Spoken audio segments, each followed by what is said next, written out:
మహాగణాధిపతయే నమః. ఓం గురుభ్యో నమః. ఓం శ్రీమాత్రే నమః.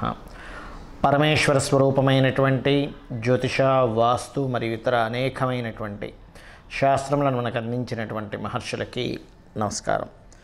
హయగ్రీవ హయగ్రీవ హయగ్రీవేతి యో వదేత్ తస్య నిస్సరతే వాణి జన్మకన్యా ప్రవాహవత్.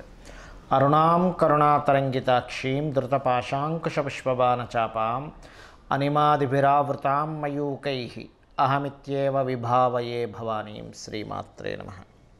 ప్రేక్షకులకి ఆ లలితాంబిక అమ్మవారి యొక్క అనుగ్రహం పరిపూర్ణంగా కలగాలని మనస్ఫూర్తిగా కోరుకుంటూ, మనం ఈ క్రోధినామ సంవత్సరంలో 12 రాసుల వారికి, వీలైతే 12 లగ్నాల నుంచి చూసుకోండి, లగ్నం తెలియని వారు రాసి చూసుకోవచ్చు, ఆదాయ వ్యయాలు ఎలా ఉన్నాయి, అదేవిధంగా రాజ్యపూజ్యము అవమానం ఎలా ఉంది, ఒకవేళ ఆదాయం తక్కువగా ఉంటే దాన్ని పెంచుకోవడం ఎలాగా, దానికి గ్రహస్థితి ఎంతవరకు మీకు సహకరిస్తుంది, మీరు చేసుకోవాల్సిన మంత్రం కానీ, గోసేవ కానీ, లేనట్లయితే దానం కానీ ఏమి చేసుకుంటే మీకు అభివృద్ధి ఉంటుంది అనేటువంటి విషయాలు మనం చెప్పుకుందాం. అయితే ఇక్కడ ఏంటంటే ఎప్పుడు కూడా ఈ సంవత్సర ఫలితాలు చెప్పేటప్పుడు ఆదాయ వ్యయాలతో పాటు గోచారంలో ఉండే మేజర్ ప్లానెట్స్ అంటారు. అంటే slow moving planets, fast moving planets ఉంటాయి. అంటే త్వరగా నెలకి 25 రోజులకి 45 రోజులకి జరిగిపోయే ప్లానెట్స్ కొన్ని ఉంటాయి. అంటే రవి, కుజుడు, శుక్రుడు, బుధుడు వీళ్ళు. ఇక చంద్రుడు అయితే 2.5 రోజులకి మారిపోతూ ఉంటాడు ఒక్కో రాశి. కానీ మేజర్గా మనల్ని రూల్ చేసేటువంటిది జీవకారకుడైనటువంటి గురువు, కర్మకారకుడైనటువంటి శనిశ్చరుడు, అదేవిధంగా కాలానికి కారకుడైన రాహువు, మోక్షానికి కారకుడైన కేతువుని ప్రధానంగా మనం తీసుకుంటాం. ఈ మోక్షానికి కారకుడైన కేతువు ప్రస్తుతం ఈ సంవత్సరం అంతా కూడా మనకి కన్యారాశిలో ఉంటాడు. కాలానికి కారకుడైనటువంటి రాహు మీనరాశిలోని, మరియు జీవకారకుడైన గురువు మాత్రం మే 2వ తేదీ వరకు మేషంలో ఉంటూ దాని తర్వాత వృషభంలోకి మారుతున్నాడు. ఇక శని భగవానుడు అయితే మారట్లేదు, కానీ మనకి జూన్, జూలై మాసాల నుంచి ఒక 4.5 నెలలు మాత్రం కొద్దిగా వక్రిస్తాడు. కుంభంలో ఉన్న శని వక్రిస్తాడు. అదేవిధంగా సెప్టెంబర్, అక్టోబర్, అంటే ఆల్మోస్ట్ సెప్టెంబర్ ఎండింగ్, అక్టోబర్ ఆ టైం నుంచి ఒక 4.5 నెలల పాటు గురువు కూడా వక్రిస్తాడు. సో మనం ఈ గ్రహాల యొక్క స్థితిని మరియు ఈ వక్రగతిని, ఈ మేజర్ ప్లానెట్స్ యొక్క స్థితిని, అదేవిధంగా వీటితో పాటు మనకి ఈ క్రోధినామ సంవత్సరంలో పర్టికులర్గా ఈ సంవత్సరం రాజు కుజుడైనందుకు, మరియు అదేవిధంగా కుజుడు సంచారం మనకి శనిని రాహుని కలుపుకొని వెళ్తున్నందుకు కూడా ఏం జరుగుతాయనేటువంటి విషయాలు నేను మీకు ఎండింగ్లో చెప్తాను. తులాలగ్నము, తులారాశి. మీకు ఆదాయము, వ్యయము, రాజ్యపూజ్యం, అవమానం ఎలా ఉంది చూసుకున్నట్లయితే తులవారికి 2, 8, 1, 5గా ఉందండి. అంటే ఆదాయం 2, వ్యయం 8. అంటే 2 లక్షలు వస్తే 8 లక్షలు ఖర్చు. అమ్మో, ఇలా అయితే ఎలా బ్రతకగలమండి అనిపిస్తుంది. కానీ ఏమీ కంగారు పడక్కర్లేదు. మీరు ఎప్పుడైనా గుర్తుపెట్టుకోండి, మనం ప్రతి సంవత్సరం పంచాంగం తీయగానే ఇదే చూస్తాం, ఎంత ఉంది ఆదాయం, ఎంత ఉంది వ్యయం, ఎంత ఉందని. ఏమీ కంగారు పడద్దు. అలా ఉన్నంత మాత్రం అలాగే జరగాలని రూల్ లేదు. ఎందుకంటే దీనికి చాలా విధానాలు ఉంటాయి. మీ జన్మజాతకంలో అద్భుతమైన ధనయోగం అనుకోండి, వేరే కొత్త అసెట్స్ కొంటారు, వ్యయం అంటే అంతేగాని ఖర్చు అయిపోవాలని రూల్ లేదు. గుర్తుపెట్టుకోండి, అసెట్ కొంటారు, అదే ఒక ఖర్చేగా. కాబట్టి ఇలా కూడా ఉంటుంది. అయితే మనం దీన్ని మార్చుకునే విధానం చెప్తానండి మీకు. ఆదాయం పెరగాలి అంటే మీరు చేయవలసింది ఏమిటి? ఓం స్కందాయ నమః అనే నామస్మరణ ఎక్కువగా చేయండి. ఖచ్చితంగా ఆదాయం పెరుగుతుంది.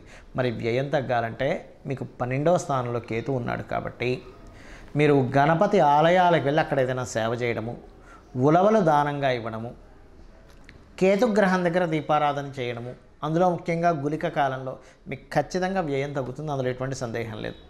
అయితే ఈ తులారాశి వారికి రాజ్యపూజ్యం 1, అవమానం 5 ఉంది. అంటే మిమ్మల్ని మెచ్చుకునే వారి సంఖ్య ఒక్కళ్ళు ఉంటే, మిమ్మల్ని మీ తప్పును పదే ఎత్తి చూపే వాళ్ళ సంఖ్య 5 ఉంటారు. మరి దీనికి ఎలాగా, ఏం చేయాలి అంటే గుర్తుపెట్టుకోండి, రాజ్యపూజ్యము, అవమానం. రాజ్యపూజ్యం రావాలంటే రాజశ్యామల అమ్మవారి స్తోత్రం లేదా ఓం నమో రాజశ్యామల దేవతాయై నమః అనుకోండి. రాజ్యపూజ్యం ఖచ్చితంగా పెరుగుతుంది.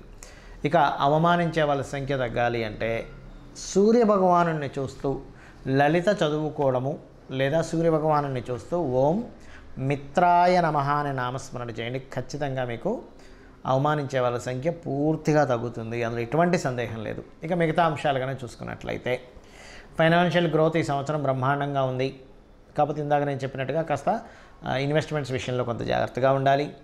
పంచమ స్థానంలో శని భగవానుడు ఉన్నందుకు కొన్ని రాజకీయ సంబంధించిన విషయాల్లోని, కొన్ని నిర్ణయాల విషయాల్లోని కొంచెం లేట్ అవుతూ ఉంటాయి.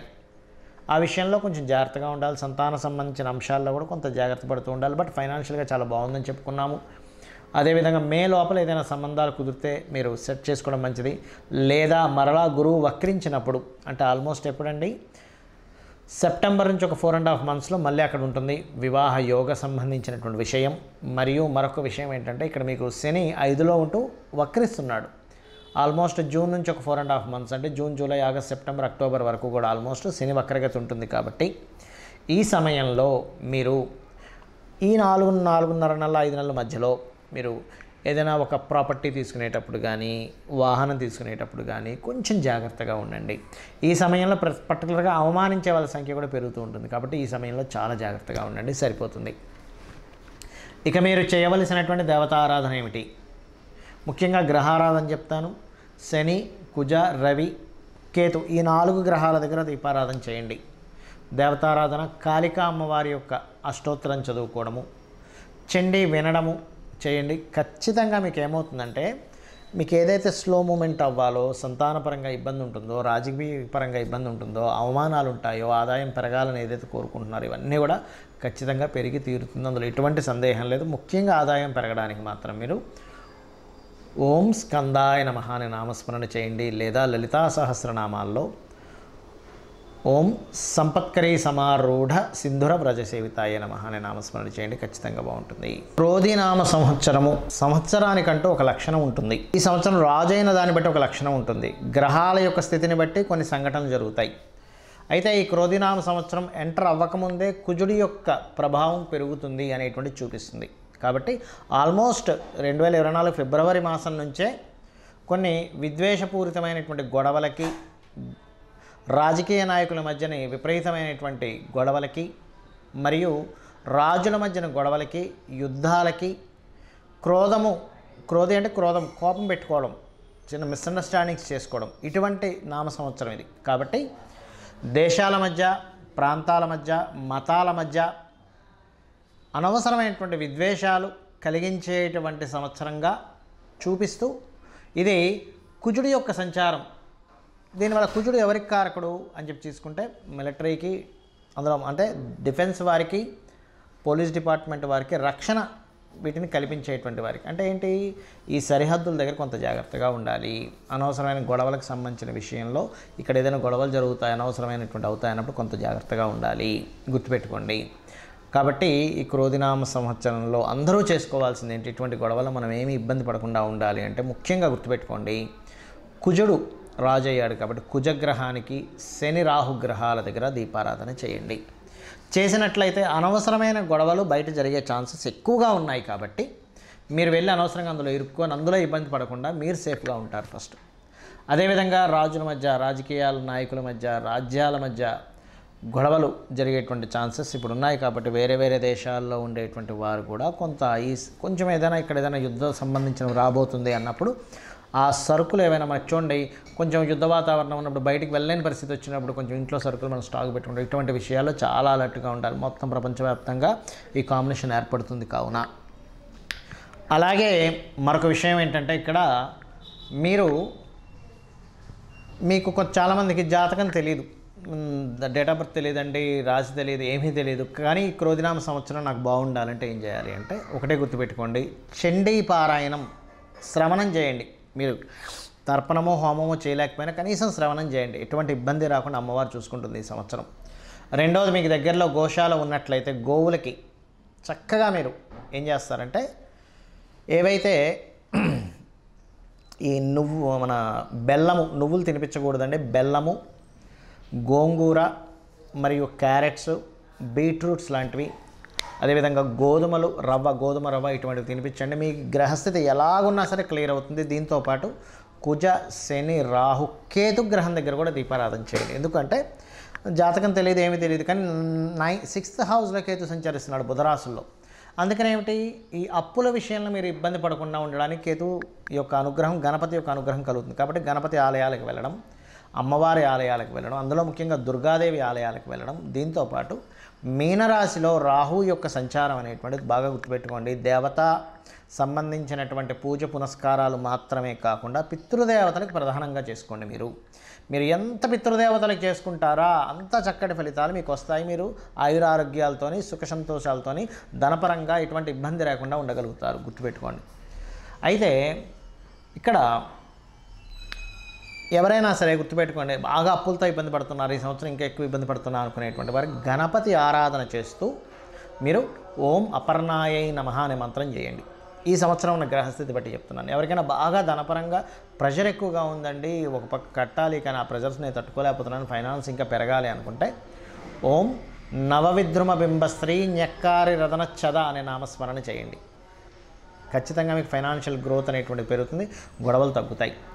మరియు దీంతోపాటు మీరు ఒకటే గుర్తుపెట్టుకోండి, మనం ఇప్పటివరకు చెప్పుకున్నటువంటి ఆదాయ వ్యయాలు ఏవైతే ఉన్నాయో, రాజపూజ అవమానం ఏదైతే ఉందో, ఇది పంచాంగంలో జనరల్గా అందరికీ తీసుకునేటువంటిది. కానీ ఇలా కాకుండా మీ యొక్క పర్సనల్ చార్ట్, అంటే మీరు ఎప్పుడు పుట్టారు, ఏ సమయము, ఏ నెల, ఏ తారీఖుని, ఏ సంవత్సరంలో, ఏ ప్రాంతంలో పుట్టారనే దాన్ని తీసుకొని మీ జాతక చక్రం వేసుకొని మీ లగ్నం ఏమిటి, మీరు పుట్టినప్పుడున్న లగ్నం ఏమిటి, మీ నక్షత్రం ఏమిటి, మీ రాశి ఏమిటి, మీకు ఏ మహాదశ నడుస్తుంది, మీరు ఏ ప్రయత్నం చేస్తే మీరు చక్కగా యోగిస్తుంది, మీకు ఏ మార్గంలో మీకు ధనయోగాలు ఉన్నాయి, ఎవరి ద్వారా మీకు సహకారం ఉంది, ఏ దిశను మీరు నివసిస్తే బాగుంటుంది, అంటే తూర్పు, ఈస్ట్, వెస్ట్, నార్త్, సౌత్లో అన్నీ మంచివే, కానీ మీకేది పనికి వస్తుంది, మీ సంతాన అభివృద్ధి ఏమిటి, మీ ఉద్యోగ వ్యాపార ఇన్వెస్ట్మెంట్స్ రిలేటెడ్ విదేశాలకు వెళ్ళేటువంటివన్నీ కూడా మీ జన్మజాతకంలో ఉంటాయి, గుర్తుపెట్టుకోండి.